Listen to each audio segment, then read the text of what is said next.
Ding. No, I actually got her a backboard. For But her it's bed? well, it's kind of a furniture crate. Okay. So like it looks like a piece of furniture, but it's for the dogs to go in. But it's not like it has a backboard for both of them. I'm so glad that you just explained that to everybody who will watch this podcast. So for everybody watching or listening, Mahmoud doesn't know when I start recording. He doesn't get an alert or anything. And my favorite thing to do is to start recording before he knows we're recording. Yeah. So you guys just got to hear about how Mahmoud is trying to keep his walls from being black because he has an oily dog. Very oily. Even though she's white, but she's just produces black. That is very strange, but I mean, whatever. Oh, well. We love her. How are you feeling today, my friend?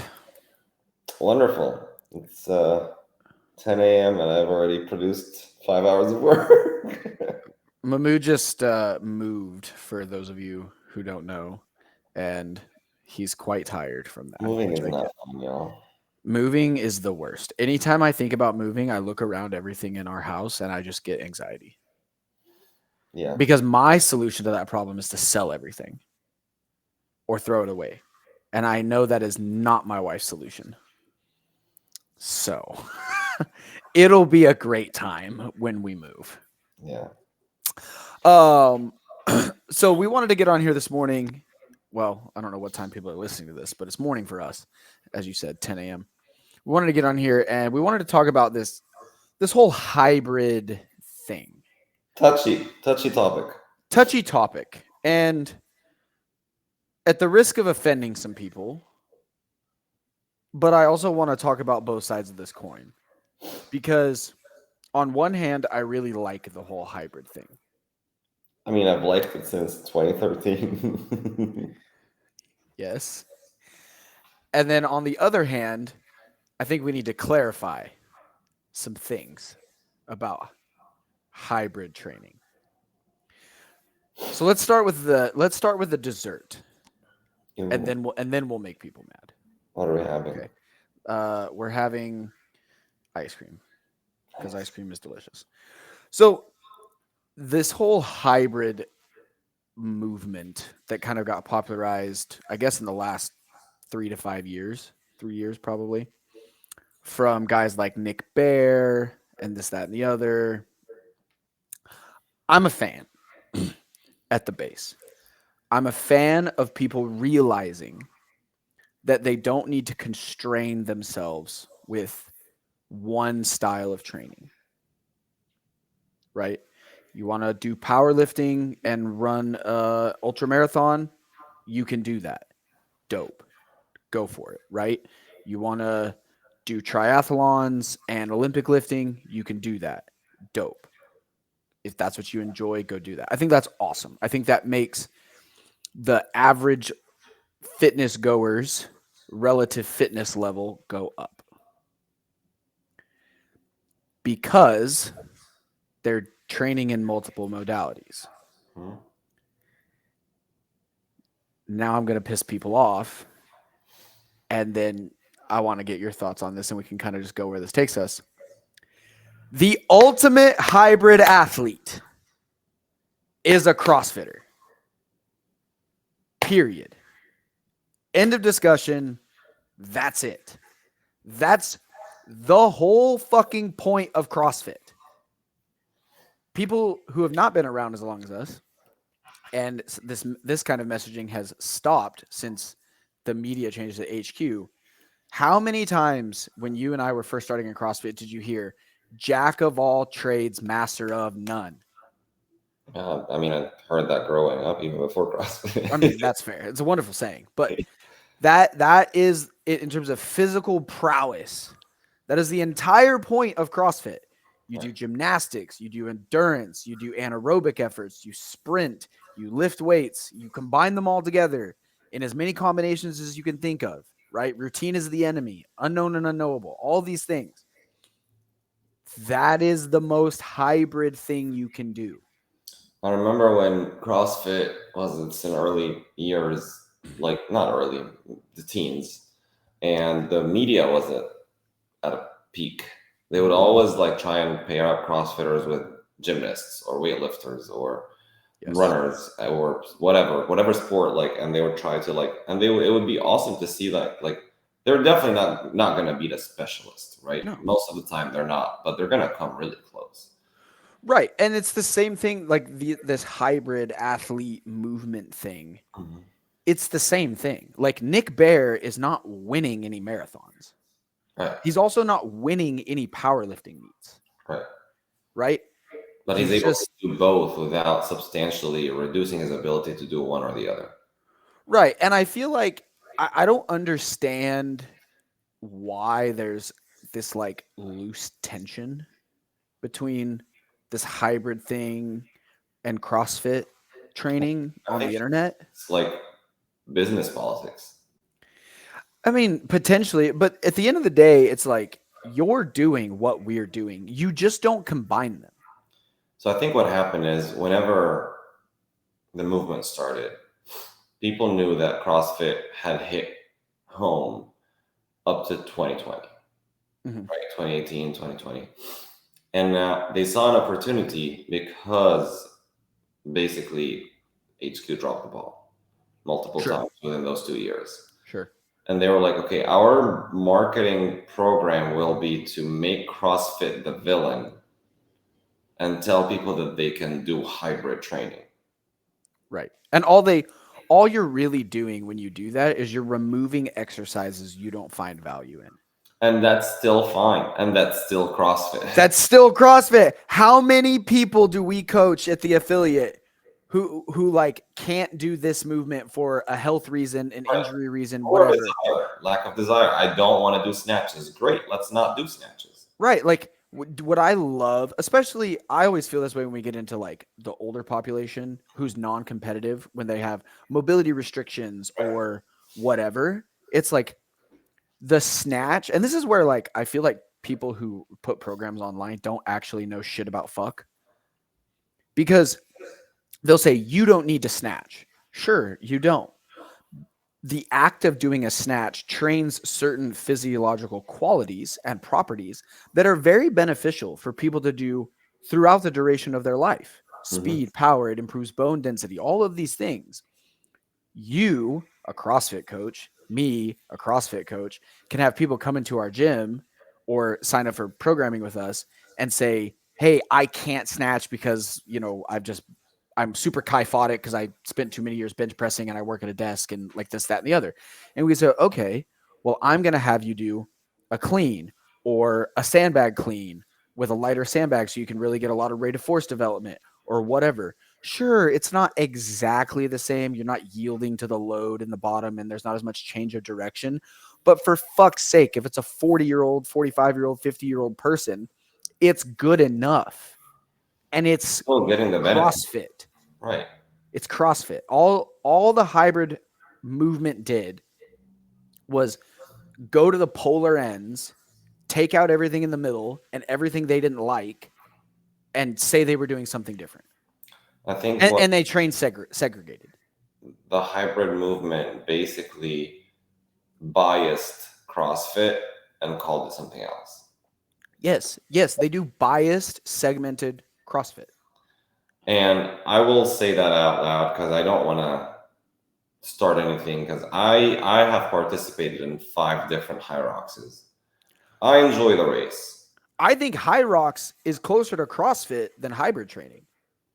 I mean, I don't really train through a Hyrox training program. I just do classes at CrossFit. I would not say you have a Hyrox. You do not do a Hyrox training program. No, I just run every now and then. So you bias your running as you get closer to the race, your volume. Exactly. But you do CrossFit. 100%. Class every day. But that being said, like I enjoy those races. I'm not saying they're bad or they're not fit how many times have we talked about any open workout? Like anybody who does Hyrox will do really well on this workout, right? Damn near 2 of the 3 this year, right? But the reason why is because they have a massive engine. So I think Hyrox, and I've said that out loud before, Hyrox and the hybrid movement is simplified fitness. Yes, it's lower barrier to entry, and there's Right? nothing wrong with that. No, and there's nothing wrong with higher barrier to entry either. Because No. a lot of people are saying, well, CrossFitters are so elite, they do this and that, and they don't have to. I was like, yeah, nobody's saying you have to. But here's the thing, I will always also argue that on a broad spectrum fitness, a CrossFitter will always be more fit because he has more skills, he has more mobility, he's Yes. doing stuff that a hybrid or Hyrox or any person who has narrowed themselves down to a certain mantra and Yes. took away from the variable modalities, unknown and knowable, all that. They, like, for example, Hyrox has very minimal upper body vertical pulling, if any. Ski erg ish. Has very minimal upper body pressing aside from the wall balls, right? So tell me now, like, is that a big hole? Yes. From my perspective, it's a huge hole. It's a hole even when it comes to the day-to-day functioning. Like if you're training through a dedicated program for Hyrox, which again, if you're trying to be a competitive athlete there, nothing wrong with that. But for the general population, there are some missing holes. Yeah, I mean, if you want to end up with a restricted ability to perform life's functions later in life, stop pushing things over your head. Right. That's where, in my opinion, I think CrossFit is more inclusive to stuff that you will use. I'm not saying you have to do bar muscle ups, right? Well, and here's the cold hard. Here's we might get canceled on this You're one. gonna get We might, yeah. Here's the cold hard fucking truth about physical modalities. The greater the greater capacity you develop in any given modality for an extended period of the time, it will stay with you longer as you start to deteriorate through age and the slow decomposition of our bodies that we all must experience at some point. The reality of that is if you have the ability to do bar muscle ups, do ring muscle ups, do tall box jumps, do tall box jump overs, like all of these different things that are not included in these other modalities of fitness, you have a greater general capacity to perform tasks with your body. Mhm. That's the truth. That is what it is. If I'm dangling off the edge of a building and a Hyroxer is dangling off the edge of the building, I'm going to have a better shot of getting myself up top of that building. Right. Yeah. And the same thing is said for hybrid athletes who are just doing these certain amount of segmented training. Like they're pushing greater capacity in these particular areas, but they're still eliminating things entirely. So they're going to suffer from more mobility restrictions as they get older, all these different things. And that's okay if you are aware of that and accept that. But you can't say that it's just as good because we can say from a broad physical abilities perspective, it's not. And CrossFit's not perfect in that either. Something you and I have had discussions with recently, and I've started to implement with a lot of my athletes, is basic lower body athletic and plyometric work. Because I don't think we do enough of that for a lot of our competitive athletes. Yeah. Like And when it that comes to traditional CrossFit, there are some holes as well, such as moving laterally. exactly. And like those are things that we are trying to add into our training and programming Right. because that is something that is beneficial. The ability to move side to side in the frontal plane and like have a little bit more complex motor patterning through space with your lower body, Mhm. with not having your feet set in the same place in a snatch or a clean and jerk. Those are important things that improve your quality of life and your ability to express movement in an unknown situation, And right? prevention of How injury. many people do we know or have heard of who go to the gym and they, whatever modality they do, they bodybuild, they Olympic lift, they CrossFit, whatever, they go play flag football and just blow their ACL clean off, right? Mhm. that is something that can be trained in the gym. And to me, that is something that it should be part of CrossFit training as a whole. Just a little bit here and there. We're not trying to make people, freak athletes, but improving your lower body coordination, moving through space, doing low level plyometrics will make you a more capable human being, right? That's just an example to highlight this concept of the more variety of movement patterns and cognitive functions and physical functions you train, endurance, all of these different things, the better an athlete you will be. But a lot of the times with these hybrid training protocols, they just kind of ignore those things in general, and then they say it's just as good. And the reality is it's not. And again, if that is something that you are pursuing for elite athleticism, as in winning races, have at it. I get it. I understand. And that's kind of the same with the more advanced a CrossFit athlete is. They're probably missing out on doing as many lateral movements, or because they're trying to be more specific to the things that will have been and will be more likely to be tested. Correct. They're doing less broad fitness stuff. But for the majority of the population, I think that villainizing CrossFit and doing Hyrox is basically saying, I just don't want to do the other stuff, but this is super catchy and I'm going to do it because they don't do the other stuff. This is also for everybody. This is coming from the guy who did a Hyrox last weekend. Two Hyrox. Yeah, he did them back to back. Again, I am not against Hyrox. No. Right? Here's a simplified picture of Hyrox and CrossFit in my head. CrossFit or Hyrox is a race. It's a fitness race. That's actually by definition what it is. It's a fitness literally race. Says that on their website, the race of fitness or some shit. Yeah. CrossFit is like running, but at different modalities.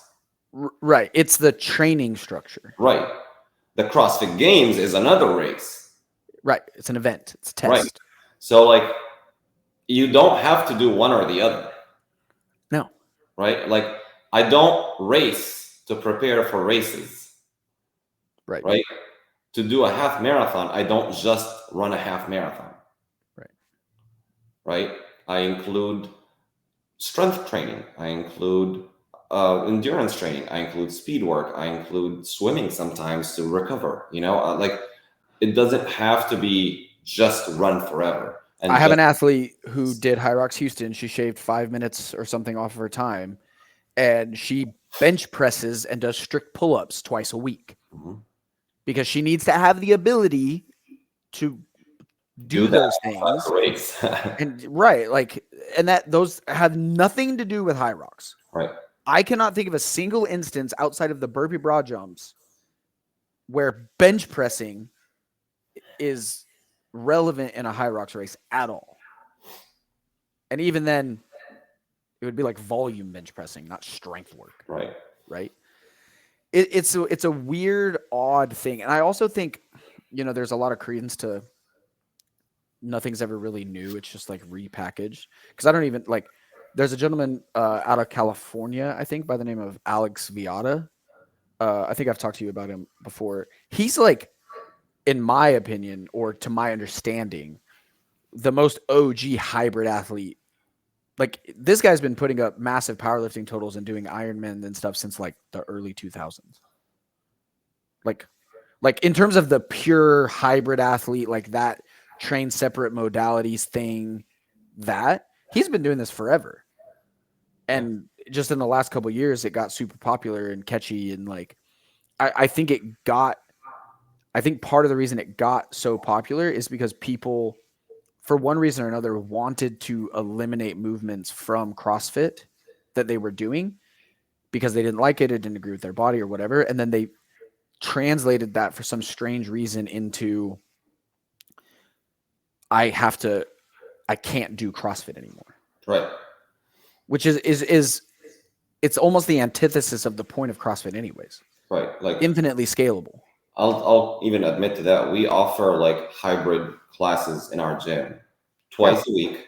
They're not a replacement for CrossFit, but it's just a chance for you to get more familiarized with the objects that you might encounter in fitness racing, sure. which is basically what I would do. I would do CrossFit most of the week, and then I'll touch the sled. I'll go run. Like that's part of a full comprehensive CrossFit training program. Well, and it's yeah. I mean, how often do we program for our competitors sleds and Yeah, carries and sled pulls almost and every Saturday. farmers like weekly Yeah. at least? Like, it's also interesting because we have data on this. Mhm. Austin Maliolo, what year was that he did that? He deadlifted like 600 pounds and then ran the Boston Marathon like 2 hours later. No, I'm not. I'm not sure. I don't remember. I remember. I don't remember what year it was, but I remember him doing that. I know Adam Klink did The 505. yeah. Yeah, and it's like, did those athletes at that time, without being able to go ask them, I would guess they biased their training a little bit. Like I would imagine Austin Maliolo probably did some longer runs and things like that to get his body ready for the marathon. But I bet he was still doing mostly CrossFit. Yeah. Like I don't understand. The hate relationship should not exist. And the disconnect. Right. It's like I don't like. There's not. The only reason CrossFit isn't called hybrid training is because Greg called it CrossFit when he started it. Which Like- is also, if you are wondering what it stands for, it's cross multiple domains training fitness. Yeah, it's like It's literally just another word for hybrid. yeah, it's an interesting. And I think what CrossFit did, because like again, you're right, the guy that was there doing Ironman and powerlifting meets, it's there. And Yeah. we come in and we say we didn't reinvent the wheel. All what CrossFit really, really did was create affiliates. Well, and the genius of what Greg did was he put them in one session. Right. That was relatively unknown up until that point. Right. Well, and those affiliates allowed people to do something that is not necessarily building up to a special race, right? Because like, how many people are intimidated by even signing up for a half marathon? Like, I don't want to put the pressure on me, right? It's just like there's, and that kind of keeps people from training a specific way. So when Right. they have an open-ended class that doesn't just end with a race, that's basically what drew people to that modality or to that type of training. Yeah. And it boomed from there. And I think again, Hyrox is, or any hybrid movement really, is the same exact concept, but for some reason they tried to just isolate themselves into separate communities. Yeah, I mean it's just human behavior, Like right? I will say, like probably like 40% of people doing Hyrox also do CrossFit. More, I would agree, more than likely. Yeah. Yeah. Because it prepares you for the race. Right. If it didn't, people wouldn't do it. Right. So then that's the proof is in the pudding. Right. Right? Like that's why people do it. I mean, we even had two athletes at Greater Heights that just did a half marathon yesterday. Yeah. Throughout their training, they did not stop doing CrossFit. Now they ran more. The number of days where they did a general Metcon or a general conditioning piece that had multiple elements probably shrunk to their normal routine. Right. But they still did it. And it was not detrimental to their race results. No. Or how they felt even. I bet like having that baseline of strength and resistance training throughout only could help in your racing and in your events. So hybrid training, in my opinion, is what we've been doing since 2007, or maybe even before that. I mean, I think the main site went up in like 2001 or 2002, right? Right. And I will say, I think if you go to a CrossFit gym and a coach tells you you have to do this, you're just in the wrong place. Yes, absolutely. I mean, it's an inevitability, whether through injury or the decay of time, that as we get older, movements will fall out of our repertoire in terms of the expression of them or their performance entirely, Mhm. right? Like, I mean, I use myself as an example for this all the time. Like, I don't squat snatch very heavy very often at all anymore. I have a couple prior injuries. That deep position tends to give me some issues with my back, and the return on investment is not there. I power snatch heavy.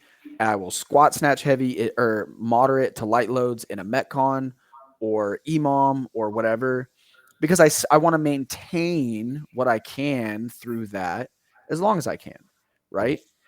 But eventually, like, there'll come a day where I probably just don't squat snatch anymore for whatever reason, right? Like, as I get older, and that's okay. That doesn't mean that I need to not do CrossFit. Right. That doesn't mean that I need to not mix my modalities of training to help me maintain as much work capacity as I can. I mean, I'll be even further honest. I think mixing your modalities keeps training fun, Yeah. and that consequently keeps you in the gym consistently and more consistently. I could not do a single modality or like dual modality training program at this point. I couldn't. I would get too bored. Yeah. So like 100%. I have I've had a half Ironman coming up, and I've pushed it further down the road a little bit, but I've I don't intend to stop doing CrossFit altogether and just do a half Ironman prep. Now I Right. don't intend to win that race either, right? Right. I think it goes without saying, like, if you're trying to be world class at something, it requires obsession and specialization. Right. Like, duh, right? Like we can even call it unhealthy obsession. The only difference is, and this is where everybody gets their panties in a twist, and they don't need to. It's okay, but it's just the truth. The only difference is if you take the best CrossFit athletes in the world and make them go do any of these other modalities, they're going to be in the top 5% of 5 to 10%, depending on the test or the thing that you make them go do, compared to the best in the world. That And doesn't for that, translate for that that on multiple different right. domains and And steps. that doesn't translate the other way. Right. And people get really pissed off when that gets brought up, and I don't know why. It's just the truth. It's okay, because these are the best at this thing of CrossFit, which requires you to train all these different modalities to be the best at it. So they're going to have a higher transitory effect if they go do any other modality than somebody who just does singular modality things and then goes and does CrossFit. It's not like CrossFit gives you a greater range of physical capacities. Mhm. I don't know what else to say to people. It's okay. Like it's okay. Like, it doesn't have to be something that makes you mad. You know? Like, if you don't want to develop all of those things, that's also fine. Right. But the truth is, it's kind of like the sky is blue. Like, it's just what it is. It's just what it is. Like, at the end of the day, right? Yeah. But again, that doesn't take away from how fit people who only do, again, you want to call it Hyrox or hybrid training or whatever, they are legitimately very, very fit. Yeah, or people They are competing and only training in cardiovascular, monostructural mostly. and even if we're not just talking about work capacity, because that's kind of what this is like. Hyrox is a work capacity thing. CrossFit is work capacity. Hybrid training, work capacity plus strength and power. It's like, it doesn't take away from the achievement of somebody specializing in anything. No. Like Eddie Hall, his deadlift, absolutely insane. Lasha Talahadza, the dude can snatch 500 pounds basically. That's absolutely insane. That's insane. Right. That's super cool. I can't really roll that bar even. Right. It's like that's so cool. That Right. doesn't take anything away from those things. But you like when we start to look at what transitions or translates to other modalities, CrossFit prepares you the best for that. Therefore, prepares you the best for the unknown and unknowable, which is life, right? I Case closed. Done. Stop. Everybody stop fucking arguing about it. It's just so silly at this point. Go do what you want to do. But if you want to have the most broad physical capacity possible, more than likely you're going to find yourself in a CrossFit gym doing intelligent CrossFit for you, whether that's you want to compete at a high level in CrossFit or you want to just be really fit and healthy for life. You're probably going to end up doing some sort of a variation of CrossFit. Mm-hmm. That is what it is. And if you don't want to do that and you just want to run really, really fast and like deadlift a lot, okay. Or just run really fast. Yeah, or just run really fast. Like I'm still enamored at Elliot Kipchoge's sub 2-hour marathon. Yeah. Like to me, that's one of the craziest feats of human performance ever. That's insane, dude. He ran so fast for that marathon. Like it's just absolutely mind-boggling. Yeah. I don't think Elliot Kipchoge can do a full depth bodyweight squat. Right? We'd never know. So it's like, and that's, I think people get upset because CrossFitters often point that stuff out, but that's almost what their brains are hardwired to do. Analyze movement patterns. Well, and to find the weaknesses, right? Like, oh, I got stronger, but my row suffered. Dang, I need to get that up, right? Like, oh, I need to get my ring muscle ups up. This, that, the other. Like that's because of the nature of how CrossFit is trained and how CrossFit is coached and all of those things. The CrossFit athletes and people who do it, that's just how their brain works, right? Yeah. So I think that's part of, I guess, potentially where the contention comes from in terms of CrossFitters pointing it out amongst other people and then people getting mad about it, right? Yeah. But it doesn't necessarily take away from anything. All right. Case closed on hybrid training. Done. Everybody can stop arguing. We never have to talk about this again.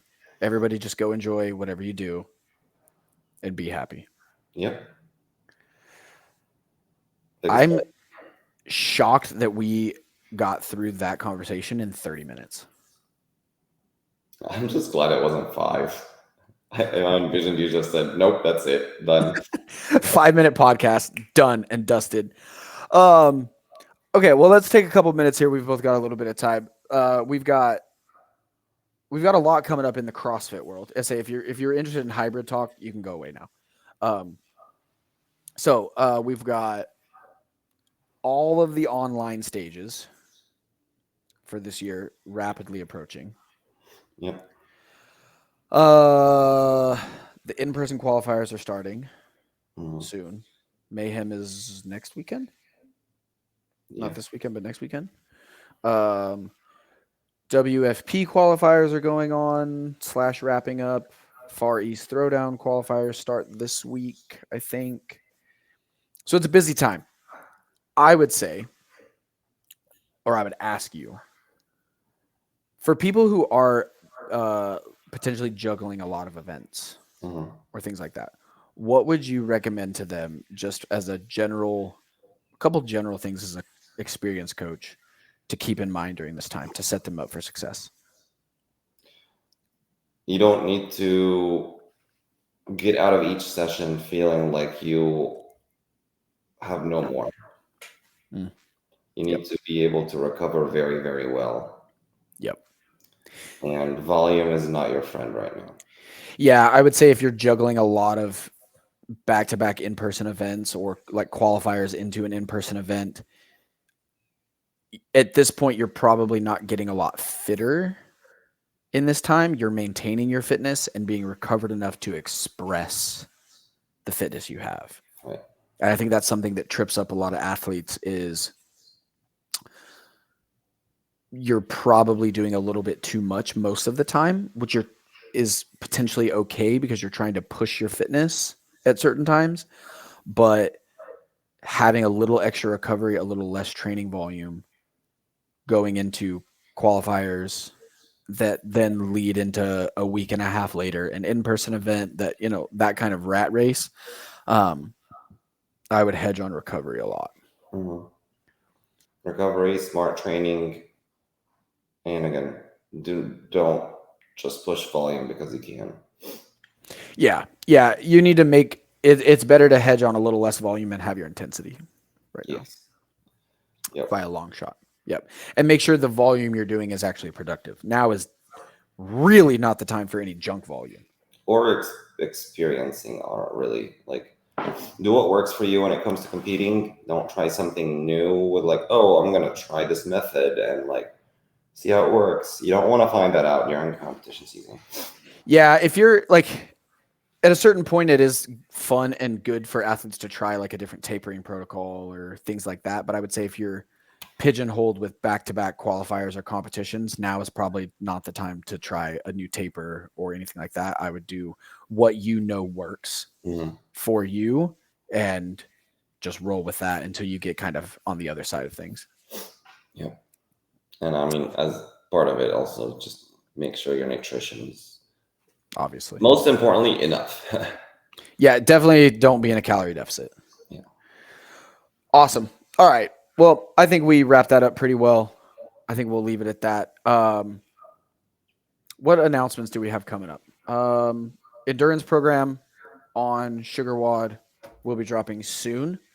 I have completed, I would say, 90% of the first 10 weeks. I'm very excited about that. Mm-hmm. Let me just say this for people who are interested and going to jump on. When we say ascend endurance, we mean endurance, boy. This ain't 500-meter row intervals. This is endurance. Long endurance sessions. Long endurance sessions. Trying to work on getting better for CrossFit or for any other reason, whether you want to just do a CrossFit build up for a specific race.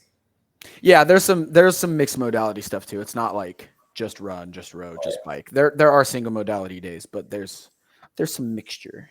Yeah. So fun because mixture is good for you people. Fun way to get your capacity up. Fun way to get ready for a specific race without burning out too soon. Yeah. And I'm really excited for that. Fun way if you also like want to supplement your training and you have a garage gym that only has machines. Yeah, 100%. Because everybody's got access to pavement, so you can all run. Okay, endurance program dropping soon. I think that's really our only crazy big announcement right now. I believe so. The mainstays, as always, one-on-one coaching, one-on-one affiliate programming. If you're an affiliate owner and you hate programming, but you really want your affiliate to have good programming that is tailored for your affiliate and for your members and for your equipment and for your logistics, and not just a PDF that you get sent once a week that has no reference on what you actually have at your gym, message us, Instagram us, DM us, call me. No, don't call me. None of you have my phone number who are watching this, but I mean, maybe some people do, but that is what we do with Ascend affiliate programming.